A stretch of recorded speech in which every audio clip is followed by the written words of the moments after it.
Om Guru Brahma, Guru Vishnu, Guru Devo Maheshwaraha, Guru Sakshat Parabrahma, Tasmai Shri Gurave Namaha.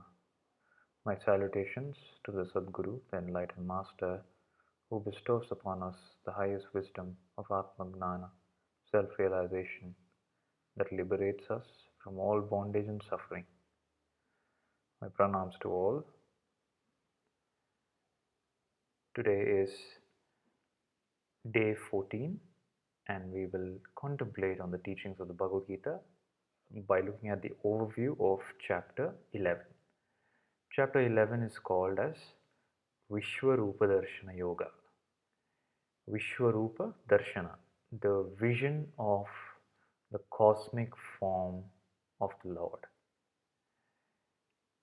The Bhagavad Gita started off with the Sri Krishna Bhagavan teaching Arjuna, and simultaneously Sanjaya is giving a commentary to and description to whatever's been told and whatever's happening to King Dhritarashtra. Now in this chapter, Sri Krishna shows Arjuna the cosmic form.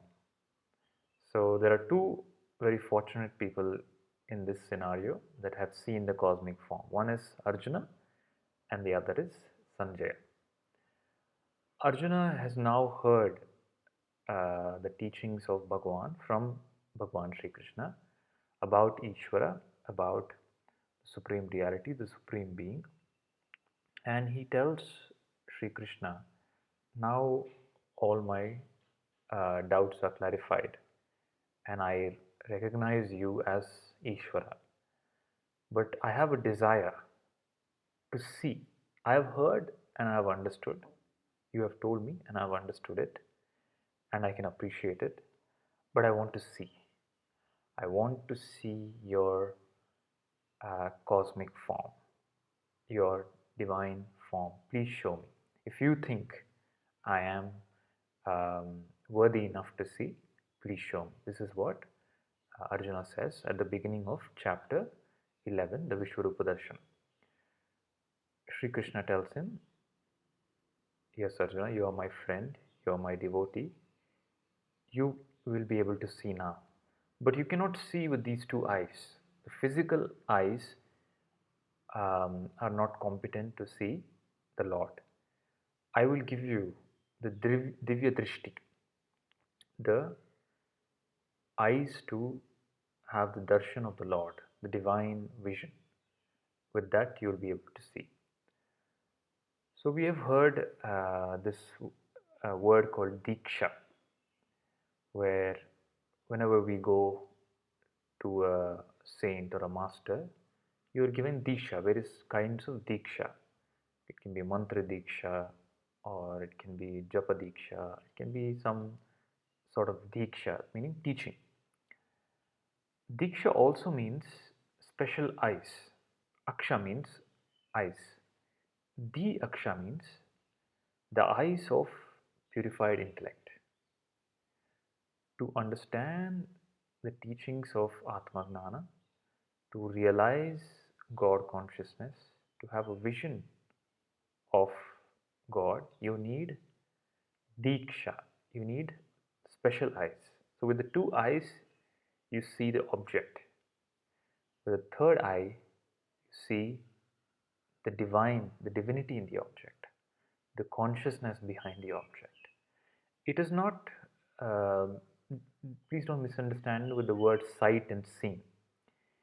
It is not seeing in the sense of as we see a physical object. It is a special seeing and it is knowing, seeing and knowing. Now Arjuna has started seeing the cosmic form and he sees Bhagavan Sri Krishna transform into the universal being with a million hands, a million eyes, fire coming out, the people taking birth and they are dying. Millions of people. It's at a gigantic scale. The scale is unimaginable of what is seen. It's at a universal scale. he sees um, eons pass by. He sees uh, kingdoms get destroyed, kings just rising and falling. He sees all the divine beings, the devatas, the rakshasas, everybody come out of Sri Krishna and go back into Sri Krishna. He sees life, he sees death, he sees the dissolution of the entire universe. He sees uh, the naked truth, and looking at this, he's terrified. Arjuna is a warrior, Kshatriya, and death is not something new for him, or gory imagery is not something new for him. He has seen that. But this really scares him. He starts shivering. He tells Sri Krishna, I cannot handle this. This is too grand, too glorious, and too scary. It's too fierce. Uh, he was expecting, that he would see that something would be very beautiful, and uh, he would feel joyful and happy. But this is too grand, and this is uh, beyond what he can imagine or take. He sees at a universal scale so many things rising, falling, getting destroyed, going back to Sri Krishna. He sees the different realms. So we know the earth realm. He sees various realms and various beings of various realms. And this magnitude of life, till now, he has seen life as what he knows, what he thinks. Okay, this is me, this is us, this is the world, this is good, this is bad, this is food, this is life. Now, all that knowledge, all that he knows doesn't hold good. He has seen something way beyond description, way beyond what he can comprehend, and he gets scared. And he tells Sri Krishna, please uh, show me your um, calmer form. Show me a form that will bring me peace. Enough of this grand, this nature of you, this fierce nature. I cannot handle it. Please show me a more gentle form. Then Sri Krishna takes on the form of Narayana, which is the form of Ishvara, a more kinder, gentle, pleasant form. And looking at that, Arjuna bows down. He says, please forgive me. That's the first thing that he says. Please forgive me. Without knowing this nature, thinking of you as my friend and as an ordinary human being, I might have I might have abused you, I might have made fun of you, I might have disrespected you. If I have done all these things without my knowledge, please forgive me, Lord. Without knowing your true nature, I might have acted in ignorance. Please forgive me. Arjuna says this, and then Sri Krishna embraces him and tells him, Arjuna, you are my dear friend and devotee, and that's why you are able to see this form. And not only you, this form is available for all those with a pure and devoted heart. Bhaktya tvan ananyaya shakya aham evam vidojana Gnatum drishtum cha tatvena praveshtum cha parantapa. Those people who without any distraction, ananyaya, without any other distraction, with a single focused mind, think, contemplate and try to reach me. They will know me, gnatum, they will know me, drishtum, they will see me, and praveshtum, they will enter me. And entering me is the end of uh, everything else. There are no more journeys. There is no more birth and death. They finally reach me. They reach me the moment they know me, they see me, and they enter me. And how is this possible? Ananyaya, without that should be the main focus and goal of such a devotee. So somebody wants to achieve something great. The the goal should possess them.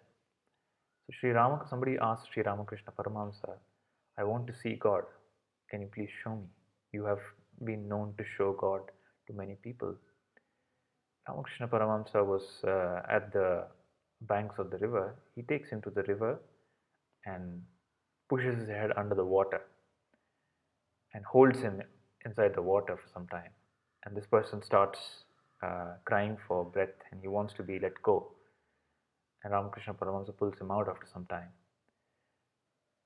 And this person takes a deep breath. He's been trying to breathe. He's was suffocated.